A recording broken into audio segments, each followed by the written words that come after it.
encore, pourquoi le président actuel a-t-il ordonné une enquête parlementaire contre son ancien ami et allié de longue date? Oui, c'est vrai qu'un an après la passation de pouvoir entre les deux hommes, l'ancien président est convoqué aujourd'hui même à l'Assemblée nationale devant une commission d'enquête parlementaire. Alors faut-il y voir effectivement un règlement de compte politique? Bonjour François Mazel. Bonjour à tous. Merci d'être avec nous, journaliste au service Afrique de RFI. D'abord une précision, concrètement, qui est à l'origine de cette commission d'enquête? Alors ce n'est pas l'actuel chef de l'État Mohamed Razouani qui l'a demandé cette commission. C'était une revendication de l'opposition. L'opposition qui a toujours eu des relations difficiles avec Mohamed Ould Abdelaziz et qui voulait faire l'inventaire de son action.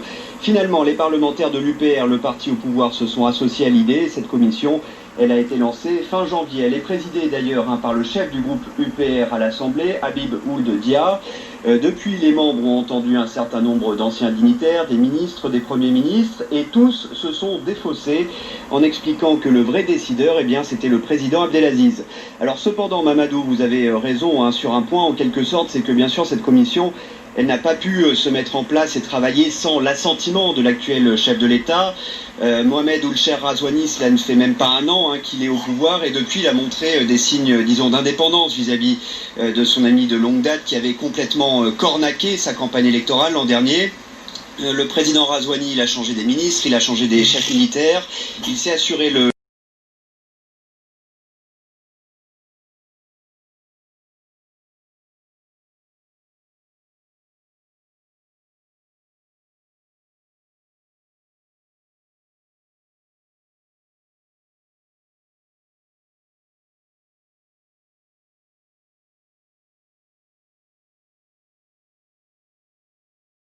Alors on ne sait pas spécifiquement, Mamadou, ce n'est pas dit dans la lettre que le président de la commission a envoyée au président Abdelaziz. Il est écrit « Vous avez été directement et nommément cité dans des faits et actes susceptibles de porter une très grave atteinte à la Constitution et aux lois ».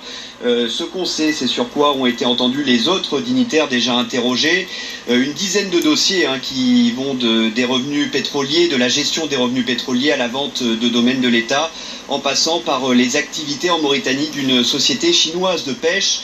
Donc c'est assez vaste. Il reste à savoir jusqu'où peut aller cette commission parlementaire. Oui, alors déjà on ne sait pas si l'ancien président va se présenter tout à l'heure à midi, heure de Nouakchott. A priori non. S'il refuse, est-ce qu'on va aller le chercher? Probablement pas. La commission en tout cas doit rendre son rapport d'ici à la fin de la session parlementaire qui est à la fin du mois. Les députés diront alors ce qu'ils veulent faire de ces conclusions et là les analyses divergent. Est-ce que les parlementaires vont vraiment dénoncer des malversations commises par d'anciens ministres et par l'ancien président alors qu'eux-mêmes ont toujours validé toutes les décisions et tous les budgets? Est-ce que la présidence va mettre des lignes rouges à ces recommandations et à quel niveau?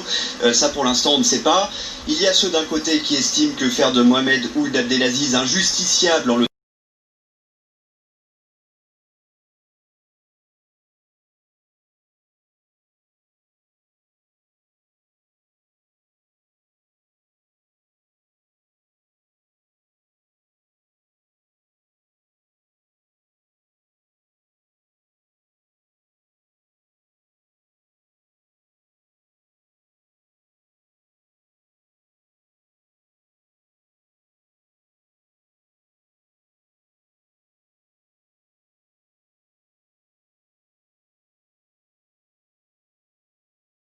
Thank